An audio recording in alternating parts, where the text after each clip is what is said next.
Intros is going to be what it is. My name is Larry Mizell Jr. I'm a columnist for The Stranger, DJ on-air host for KXP Street Sounds every Sunday. Artist, MC, performer, whatever, in several local groups. Smash all of them, Talking Cops, Cancer Rising. I grew up in Los Angeles, California. My parents, I'm very blessed. My father was way into the music industry. My mom was around it. That's how they met. So I was exposed to people like Stevie Wonder. I met him. I met Marvin Gaye in the early 80s.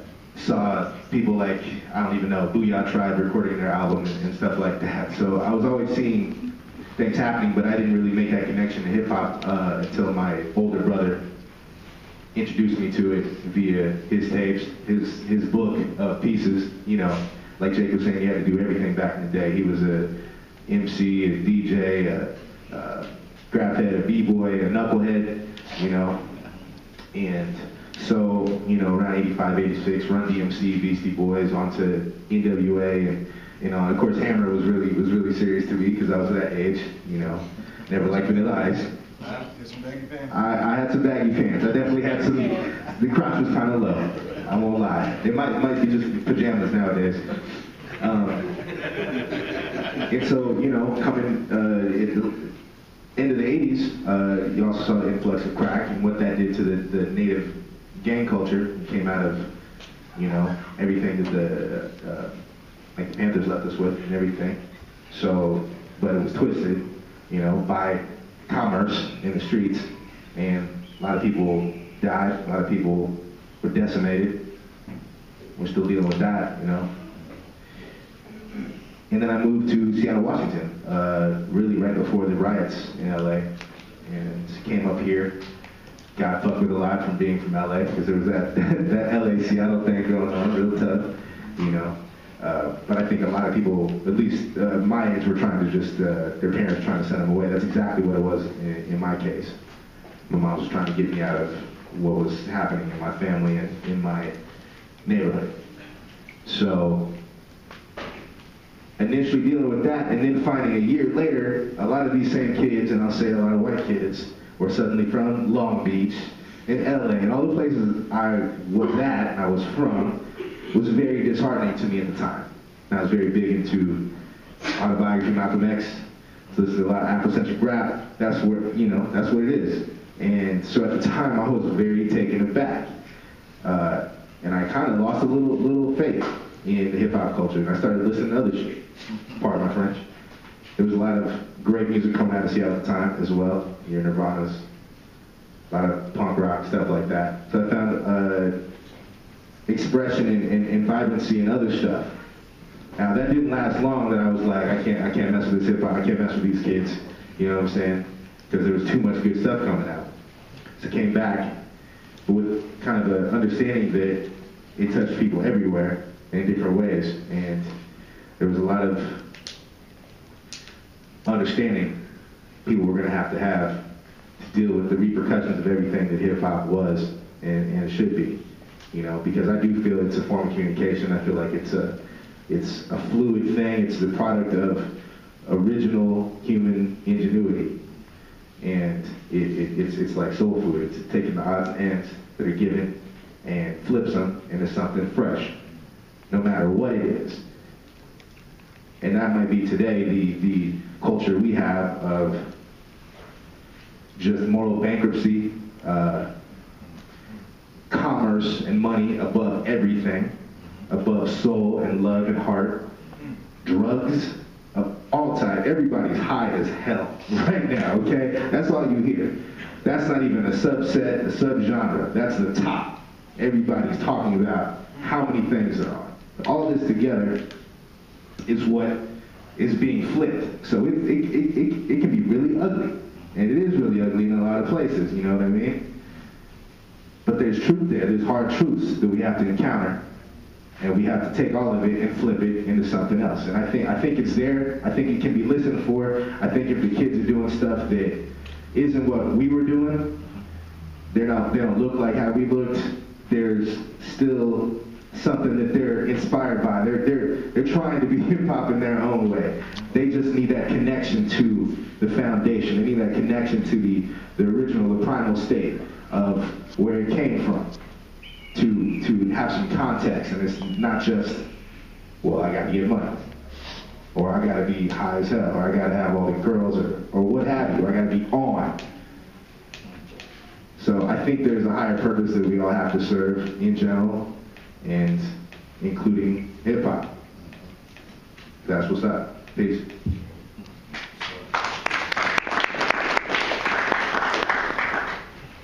So my name is Toya, and I'm from Seattle, and it's crazy because this is like a blast from the past. I see people who I grew up, in the hip hop community with. Kim used to dance back in the day, and we had a group. Kim used to have moves, don't trip. Oh, I got Kim used to break it. Do you need a song? Do you need a song? And we had groups called Positive Perspective. This was the thing that kept us out of trouble. This is the thing that kept us out of the streets. I remember us putting in hours to practice, to get our craft right, to make sure our lyrics were tight, to make sure that a standard of excellence is what we presented at all times. I mean, I really look at what the kids are doing today, and everything they want, for a lot of them, it's like microwave. It's supposed to happen in 30 seconds. And it doesn't work that way. And I think we had a work ethic that was like, if you really want to understand this, you really want to get this, you're going to have to put time into it. And it was ours. It was a way for us to advocate for our generation. It was a way for us to be creative. And the thing that I really see is that we talk about the generation of today doesn't have that level of excellence, because it's not taught to them. For some reason, we expect them just to get it. It's each one teach one. And for me, hip-hop, I really say it saved my life, because people talk about the core elements of hip-hop. There are so many more elements to it. There is the wisdom aspect. There is the spoken word aspect. And as a young woman, it wasn't about being a lyricist for me. It was about how can I speak for myself and what I'm going through at home with my mom, coming through a single-parent household, and have people listen to me. Okay, I might have to rhyme a few words so that my peers hear me.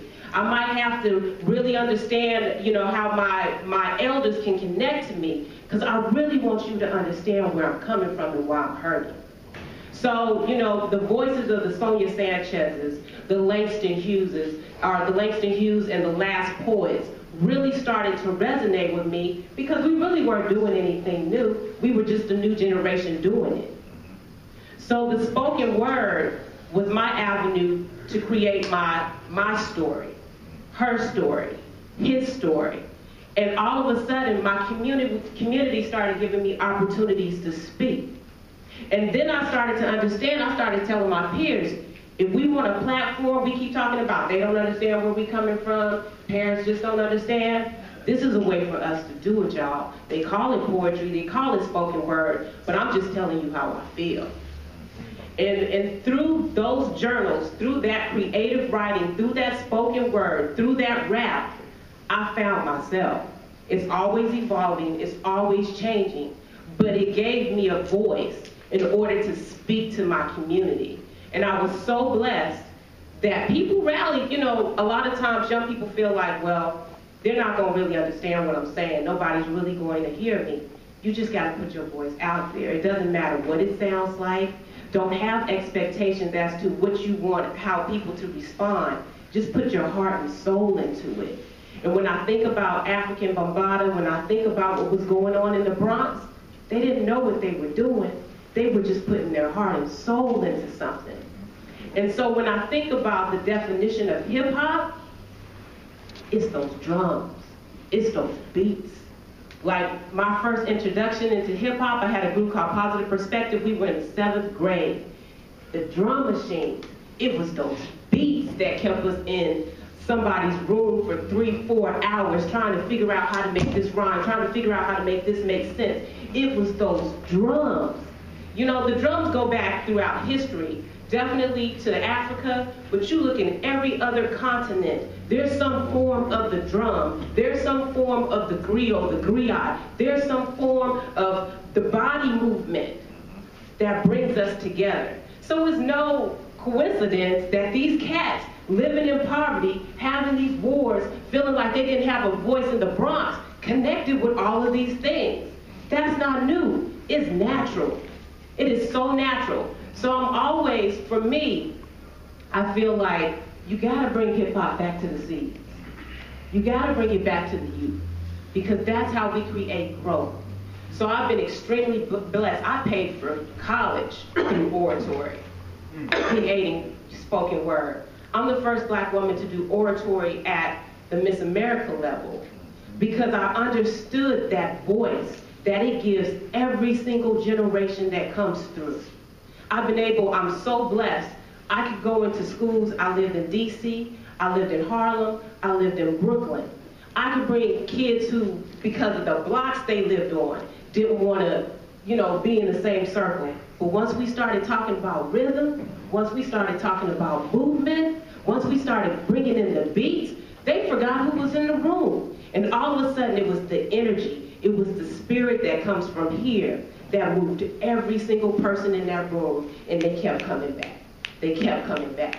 And I think of hip hop. Hip hop is probably one of the only art forms you can go anywhere in the world, and if you relate to it, somebody's gonna open a door for you. I mean, how amazing is it to live in New York, and every Sunday I can go to Brother Abi Adoum, one of the last poets, opens his house to every person who wants to come and do ciphers, do spoken word, talk about the political movement of the time, talk about what's going on in Harlem, New York. When does that happen? The last poets are one of the foundations of hip hop. And they open their doors so we can have these discussions because of an art form. I don't know any other art that does that. And so I really think that, people talk about where rap is taking hip hop. Rap is really one small element in this bigger picture. When I look at the art, the graffiti, the paintings that come out of this art form, I relate, because it speaks 1,000 words. When I hear a young woman for the first time say I'm a virgin on the mic, and she tells me what she's been through, man, it is just growth at its finest. When I can go into a school and, like I said, kids from the projects of DC, New York, get together and they're not fighting because they're focused on this beat, this rhythm, the opportunity to have a voice, we all have to start to connect into that. And I really do want my sisters to understand, we're looking at the Nicki Minaj's and all these particular people. That's not our beauty. That's not our beauty at all. We as women are so beautiful, so soft, so feminine, and so powerful in our own right. We really have to start to have some stake in this art form because we bring the balance. And without the balance, then you are going to get the name calling. You are going to get, I need to look like this, I need to look like that, I need to have this. As opposed to women just coming out and saying, I have a voice in this. I'm a part of it. So it's a little disheartening to be the only woman on a platform where we birth so many beautiful things. So for me, when I think of what is hip hop is the emancipation and evolution of every single generation. And so I charge anyone who has a stake in this art form, start going back into the schools and talking to these kids. Because at 37, the only reason they look at me and relate to me, because I'll come in there and I'll lay down some lyrics, I'll lay down some spoken word, put some truth in it because of the research and the things that I know, and all of a sudden these kids are like, Miss Taylor, when you coming back? Can you come back? You mentioned your session. So the session that I'm doing is called Eartopia, the gift of sound.